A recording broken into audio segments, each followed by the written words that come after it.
شروع اللہ کا نام لے کر جو بڑا مہربان نہایت رحم والا ہے۔ یہ ایک سورہ ہے جس کو ہم نے نازل کیا اور اس کے احکام کو فرض کر دیا اور اس میں صاف صاف آیتیں نازل کی تاکہ تم یاد رکھو۔ بدکاری کرنے والی عورت اور بدکاری کرنے والا مرد جب ان کی بدکاری ثابت ہو جائے تو دونوں میں سے ہر ایک کو 100 درے مارو،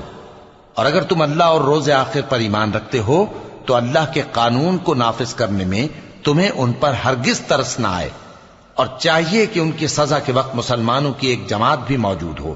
بدکار مرد تو بدکار یا مشرک عورت کے سوا کسی سے نکاح نہیں کرتا، اور بدکار عورت کو بھی بدکار یا مشرک مرد کے سوا اور کوئی نکاح میں نہیں لاتا، اور یہ یعنی بدکار عورت سے نکاح کرنا مومنوں پر حرام ہے۔ اور جو لوگ پرہیزگار عورتوں کو بدکاری کا عیب لگائیں اور اس پر 4 گواہ نہ لائیں تو ان کو 80 درے مارو، اور کبھی ان کی شہادت قبول نہ کرو، اور یہی بد کردار ہیں۔ ہاں، جو اس کے بعد توبہ کر لیں اور اپنی حالت سنوار لیں تو اللہ بھی بخشنے والا ہے، مہربان ہے۔ اور جو لوگ اپنی بیویوں پر بدکاری کی تہمت لگائیں اور خود ان کے سوا اور گواہ نہ ہوں تو ہر ایک کی شہادت یہ ہے کہ پہلے تو 4 بار اللہ کی قسم کھائے کہ بے شک وہ سچا ہے، اور 5ویں بار یہ کہے کہ اگر وہ جھوٹا ہو تو اس پر اللہ کی لعنت۔ اور عورت سے سزا کو یہ بات ٹال سکتی ہے کہ وہ پہلے 4 بار اللہ کی قسم کھائے کہ بے شک یہ جھوٹا ہے،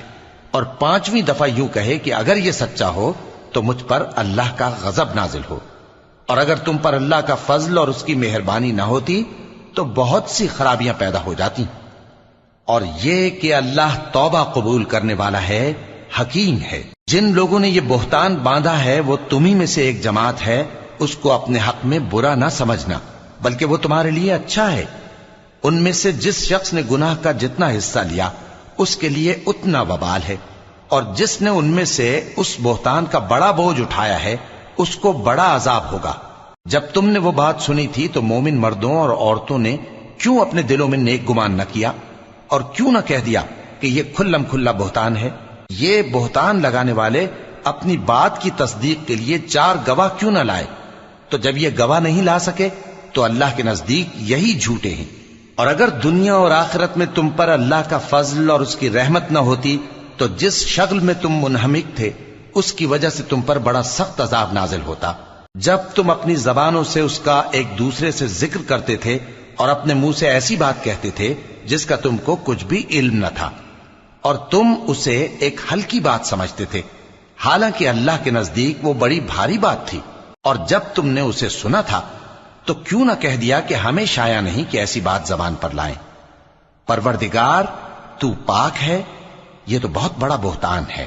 اللہ تمہیں نصیحت کرتا ہے کہ اگر مومن ہو تو پھر کبھی ایسا کام نہ کرنا، اور اللہ تمہارے سمجھانے کے لیے اپنی آیتیں کھول کھول کر بیان فرماتا ہے، اور اللہ جاننے والا ہے، حکمت والا ہے۔ جو لوگ اس بات کو پسند کرتے ہیں کہ مومنوں میں بے حیائی یعنی تہمت بدکاری کی خبر پھیلے، ان کو دنیا اور آخرت میں دکھ دینے والا عذاب ہوگا، اور اللہ جانتا ہے اور تم نہیں جانتے۔ اور اگر تم پر اللہ کا فضل اور اس کی رحمت نہ ہوتی تو کیا کچھ نہ ہوتا، مگر وہ کریم ہے، اور یہ کہ اللہ نہایت مہربان ہے، رحیم ہے۔ مومنوں، شیطان کے قدموں پر نہ چلنا، اور جو شخص شیطان کے قدموں پر چلے گا تو شیطان تو بے حیائی کی باتیں اور برے کام ہی بتائے گا۔ اور اگر تم پر اللہ کا فضل اور اس کی مہربانی نہ ہوتی تو ایک شخص بھی تم میں پاک نہ ہو سکتا، مگر اللہ جس کو چاہتا ہے پاک کر دیتا ہے، اور اللہ سننے والا ہے، جاننے والا ہے۔ اور جو لوگ تم میں صاحب فضل اور صاحب مال ہیں وہ اس بات کی قسم نہ کھائیں کہ رشتہ داروں اور محتاجوں اور وطن چھوڑ جانے والوں کو کچھ نہیں دیں گے، اور ان کو چاہیے کہ معاف کر دیں اور درگزر کریں۔ کیا تم پسند نہیں کرتے کہ اللہ تم کو بخش دے؟ اور اللہ تو بخشنے والا ہے، مہربان ہے۔ جو لوگ پرہیزگار اور برے کاموں سے بے خبر اور ایماندار عورتوں پر بدکاری کی تہمت لگاتے ہیں ان پر دنیا اور آخرت دونوں میں لعنت ہے، اور ان کو سخت عذاب ہوگا، یعنی قیامت کے روز جس دن ان کی زبانیں اور ہاتھ اور پاؤں سب ان کے کاموں کی گواہی دیں گے۔ اس دن اللہ ان کو ان کے اعمال کا پورا پورا اور ٹھیک ٹھیک بدلہ دے گا، اور ان کو معلوم ہو جائے گا کہ اللہ برحق اور حق کو ظاہر کرنے والا ہے۔ ناپاک عورتیں ناپاک مردوں کے لیے ہیں اور ناپاک مرد ناپاک عورتوں کے لیے، اور پاک عورتیں پاک مردوں کے لیے ہیں اور پاک مرد پاک عورتوں کے لیے۔ یہ پاک لوگ ان جھوٹوں کی باتوں سے بری ہیں اور ان کے لیے بخشش اور نیک روزی ہے۔ مومنوں، اپنے گھروں کے سوا دوسرے لوگوں کے گھروں میں گھر والوں سے اجازت لیے اور ان کو سلام کیے بغیر داخل نہ ہوا کرو، یہ تمہارے حق میں بہتر ہے، اور ہم یہ نصیحت اس لیے کرتے ہیں کہ شاید تم یاد رکھو۔ پھر اگر تم گھر میں کسی کو موجود نہ پاؤ تو جب تک تم کو اجازت نہ دی جائے اس میں مت داخل ہو، اور اگر یہ کہا جائے کہ اس وقت لوٹ جاؤ تو لوٹ جایا کرو، یہ تمہارے لیے بڑی پاکیزگی کی بات ہے، اور جو کام تم کرتے ہو اللہ سب جانتا ہے۔ ہاں، اگر تم کسی ایسے مکان میں جاؤ جس میں کوئی نہ بستا ہو اور اس میں تمہارا اسباب رکھا ہو تو تم پر کچھ گناہ نہیں، اور جو کچھ تم ظاہر کرتے ہو اور جو پوشیدہ کرتے ہو اللہ کو سب معلوم ہے۔ مومن مردوں سے کہہ دو کہ اپنی نظریں نیچی رکھا کریں اور اپنی شرمگاہوں کی حفاظت کیا کریں، یہ ان کے لیے بڑی پاکیزگی کی بات ہے، اور جو کام یہ کرتے ہیں اللہ ان سے خبردار ہے۔ اور مومن عورتوں سے کہہ دو کہ وہ بھی اپنی نگاہیں نیچی رکھا کریں اور اپنی شرمگاہوں کی حفاظت کیا کریں، اور اپنی آرائش یعنی زیور کے مقامات کو ظاہر نہ ہونے دیا کریں مگر جو اس میں سے کھلا رہتا ہو، اور اپنے سینوں پر اوڑھنیاں اوڑھے رہا کریں، اور اپنے خاوند اور باپ اور خسر اور بیٹوں اور خاوند کے بیٹوں اور بھائیوں اور بھتیجوں اور بھانجوں اور اپنی جیسی مومن عورتوں اور لونڈی غلاموں کے سوا نیز ان خدام کے جو عورتوں کی خواہش نہ رکھیں، یا ایسے لڑکوں کے جو عورتوں کے پردے کی چیزوں سے واقف نہ ہوں۔ غرض ان لوگوں کے سوا کسی پر اپنی زینت اور سنگھار کے مقامات کو ظاہر نہ ہونے دیں، اور اپنے پاؤں ایسے طور سے زمین پر نہ مارے کہ جھنکار کانوں میں پہنچے اور ان کا پوشیدہ زیور معلوم ہو جائے۔ اور مومنوں، سب اللہ کے آگے توبہ کرو تاکہ فلاح پاؤ، اور اپنی قوم کی بیوہ عورتوں کے نکاح کر دیا کرو، اور اپنے غلاموں اور لونڈیوں کے بھی جو نیک ہوں نکاح کر دیا کرو۔ اگر وہ مفلس ہوں گے تو اللہ ان کو اپنے فضل سے غنی کر دے گا، اور اللہ بہت وسعت والا ہے، سب کچھ جاننے والا ہے۔ اور جن کو بیاہ کا مقدور نہ ہو وہ پاک دامنی کو اختیار کیے رہیں یہاں تک کہ اللہ ان کو اپنے فضل سے غنی کر دے۔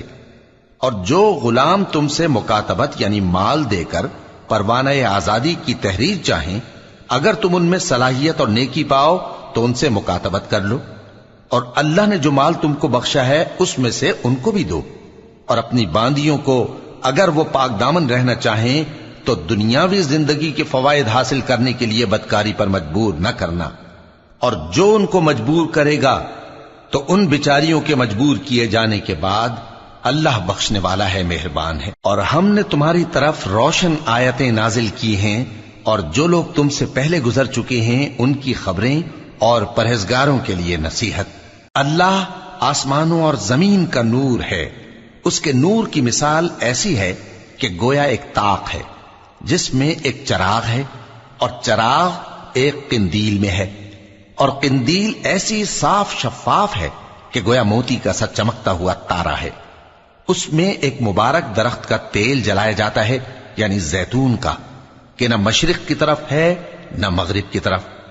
ایسا معلوم ہوتا ہے کہ اس کا تیل خواہ آگ اسے نہ بھی چھوئے جلنے کو تیار ہے، بڑی روشنی پر روشنی ہو رہی ہے۔ اللہ اپنے نور سے جس کو چاہتا ہے سیدھی راہ دکھاتا ہے، اور اللہ جو مثالیں بیان فرماتا ہے تو لوگوں کے سمجھانے کے لیے، اور اللہ ہر چیز سے واقف ہے۔ وہ قندیل ان گھروں میں ہے جن کے بارے میں اللہ نے ارشاد فرمایا ہے کہ بلند کیے جائیں اور وہاں اللہ کے نام کا ذکر کیا جائے، اور ان میں صبح و شام اس کی تسبیح کرتے ہیں۔ ایسے لوگ جن کو اللہ کے ذکر اور نماز پڑھنے اور زکوٰۃ دینے سے نہ سوداگری غافل کرتی ہے نہ خرید و فروخت، وہ اس دن سے جب دل خوف اور گھبراہٹ کے سبب الٹ جائیں گے اور آنکھیں اوپر چڑھ جائیں گی ڈرتے ہیں، تاکہ اللہ ان کو ان کے اعمال کا بہت اچھا بدلہ دے اور اپنے فضل سے زیادہ بھی عطا فرمائے۔ اور اللہ جس کو چاہتا ہے بے حساب رزق دیتا ہے۔ اور جن لوگوں نے کفر کیا ان کے اعمال کی مثال ایسی ہے جیسے میدان میں ریت کہ پیاسا اسے پانی سمجھے، یہاں تک کہ جب اس کے پاس آئے تو اسے کچھ بھی نہ پائے اور اللہ ہی کو اپنے پاس دیکھے تو وہ اسے اس کا حساب پورا پورا چکا دے، اور اللہ جلد حساب کرنے والا ہے۔ یا ان کے اعمال کی مثال ایسی ہے جیسے گہرے سمندر میں اندھیرے جس پر لہر چڑھی چلی آتی ہو اور اس کے اوپر اور لہر آ رہی ہو اور اس کے اوپر بادل ہو، غرض اندھیرے ہی اندھیرے ہوں، ایک پر ایک چھایا ہوا، جب اپنا ہاتھ نکالے تو کچھ نہ دیکھ سکے۔ اور جس کو اللہ روشنی نہ دے اس کو کہیں بھی روشنی نہیں مل سکتی۔ کیا تم نے نہیں دیکھا کہ جو لوگ آسمانوں اور زمین میں ہیں اللہ کی تسبیح کرتے رہتے ہیں، اور پر پھیلائے ہوئے پرندے بھی، اور سب اپنی نماز اور تسبیح کے طریقے سے واقف ہیں، اور جو کچھ وہ کرتے ہیں سب اللہ کو معلوم ہے،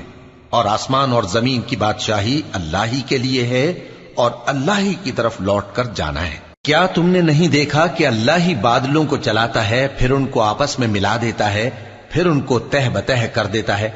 پھر تم دیکھتے ہو کہ بادل سے مے نکل کر برس رہا ہے، اور آسمان میں جو اولوں کے پہاڑ ہیں ان سے اولے نازل کرتا ہے، تو جس پر چاہتا ہے اس کو برسا دیتا ہے اور جس سے چاہتا ہے ہٹا رکھتا ہے۔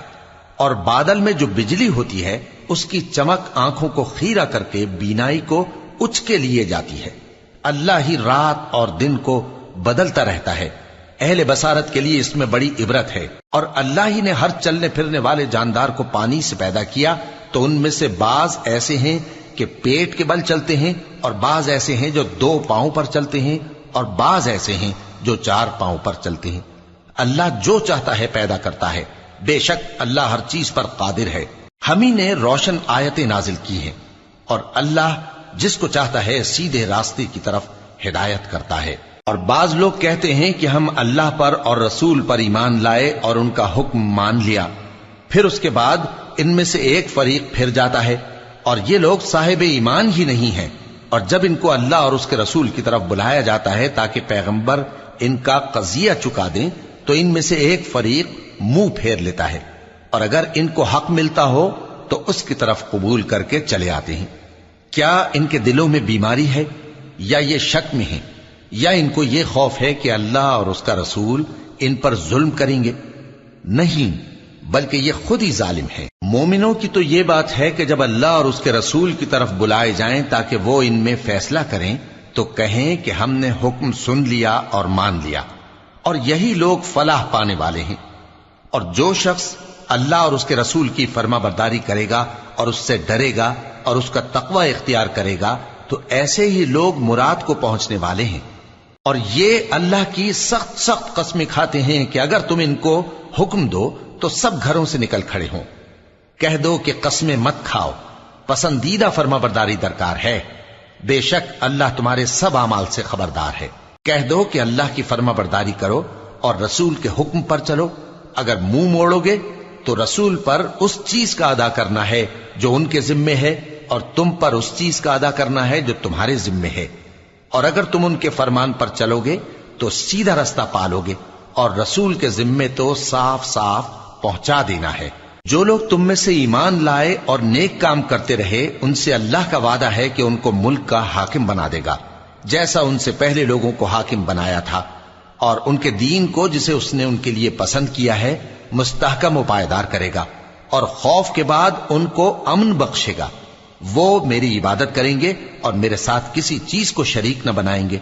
اور جو اس کے بعد کفر کرے تو ایسے ہی لوگ بد کردار ہیں۔ اور نماز پڑھتے رہو اور زکوٰۃ دیتے رہو اور پیغمبر کے فرمان پر چلتے رہو تاکہ تم پر رحمت کی جائے۔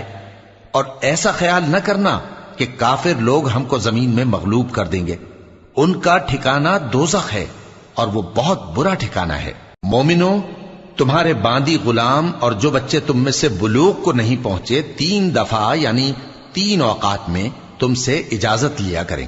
ایک تو نماز فجر سے پہلے، اور دوسرے گرمی کی دوپہر کو جب تم کپڑے اتار دیتے ہو، اور تیسرے عشاء کی نماز کے بعد۔ یہ 3 وقت تمہارے پردے کے ہیں، ان کے آگے پیچھے یعنی دوسرے وقتوں میں نہ تم پر کچھ گناہ ہے اور نہ ان پر، کہ کام کاج کے لیے ایک دوسرے کے پاس آتے رہتے ہو۔ اس طرح اللہ اپنی آیتیں کھول کھول کر بیان فرماتا ہے، اور اللہ بڑا علم والا ہے، بڑا حکمت والا ہے۔ اور جب تمہارے لڑکے بالغ ہو جائیں تو ان کو بھی اسی طرح اجازت لینی چاہیے جس طرح ان سے اگلے یعنی بڑے آدمی اجازت حاصل کرتے رہے ہیں۔ اس طرح اللہ تم سے اپنی آیتیں کھول کھول کر بیان فرماتا ہے، اور اللہ جاننے والا ہے، حکمت والا ہے۔ اور بڑی عمر کی عورتیں جن کو نکاح کی توقع نہیں رہی اور وہ زائد کپڑے اتار کر سر ننگا کر لیا کریں تو ان پر کچھ گناہ نہیں، بشرطے کہ اپنی زینت کی چیزیں نہ ظاہر کریں، اور اگر اس سے بھی بچیں تو یہ ان کے حق میں بہتر ہے، اور اللہ سنتا ہے، جانتا ہے۔ نہ تو اندھے پر کچھ گناہ ہے، اور نہ لنگڑے پر، اور نہ بیمار پر، اور نہ خود تم پر کہ اپنے گھروں سے کھانا کھاؤ، یا اپنے باپ دادا کے گھروں سے، یا اپنی ماؤں کے گھروں سے، یا بھائیوں کے گھروں سے، یا اپنی بہنوں کے گھروں سے، یا اپنے چچاؤں کے گھروں سے، یا اپنی پھوپھیوں کے گھروں سے، یا اپنے ماموؤں کے گھروں سے، یا اپنی خالاؤں کے گھروں سے، یا اس گھر سے جس کی کنجیاں تمہارے ہاتھ میں ہوں، یا اپنے دوستوں کے گھروں سے۔ اور اس کا بھی تم پر کچھ گناہ نہیں کہ سب مل کر کھانا کھاؤ یا جدا جدا۔ پھر جب گھروں میں جایا کرو تو اپنے گھر والوں کو سلام کیا کرو، یہ اللہ کی طرف سے مبارک اور پاکیزہ تحفہ ہے۔ اس طرح اللہ اپنی آیتیں کھول کھول کر بیان فرماتا ہے تاکہ تم سمجھو۔ مومن تو وہ ہیں جو اللہ پر اور اس کے رسول پر ایمان لائے، اور جب کبھی ایسے کام کے لیے جو جمع ہو کر کرنے کا ہو پیغمبر کے پاس جمع ہوں تو ان سے اجازت لیے بغیر چلے نہیں جاتے۔ اے پیغمبر، جو لوگ تم سے اجازت حاصل کرتے ہیں وہی اللہ پر اور اس کے رسول پر ایمان رکھتے ہیں، سو جب یہ لوگ تم سے کسی کام کے لیے اجازت مانگا کریں تو ان میں سے جسے چاہا کرو اجازت دے دیا کرو، اور ان کے لیے اللہ سے بخشش مانگا کرو، کچھ شک نہیں کہ اللہ بخشنے والا ہے، مہربان ہے۔ مومنو، پیغمبر کے پکارنے کو ایسا خیال نہ کرنا جیسا تم آپس میں ایک دوسرے کو پکارتے ہو، بے شک اللہ کو وہ لوگ معلوم ہیں جو تم میں سے آنکھ بچا کر کھسک جاتے ہیں۔ تو جو لوگ ان کے حکم کی مخالفت کرتے ہیں ان کو ڈرنا چاہیے کہ ایسا نہ ہو کہ ان پر کوئی آفت پڑ جائے یا تکلیف دینے والا عذاب نازل ہو۔ دیکھو، جو کچھ آسمانوں اور زمین میں ہے سب اللہ ہی کا ہے،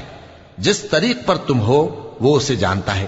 اور جس روز لوگ اس کی طرف لوٹائے جائیں گے تو جو عمل وہ کرتے رہے وہ ان کو بتا دے گا،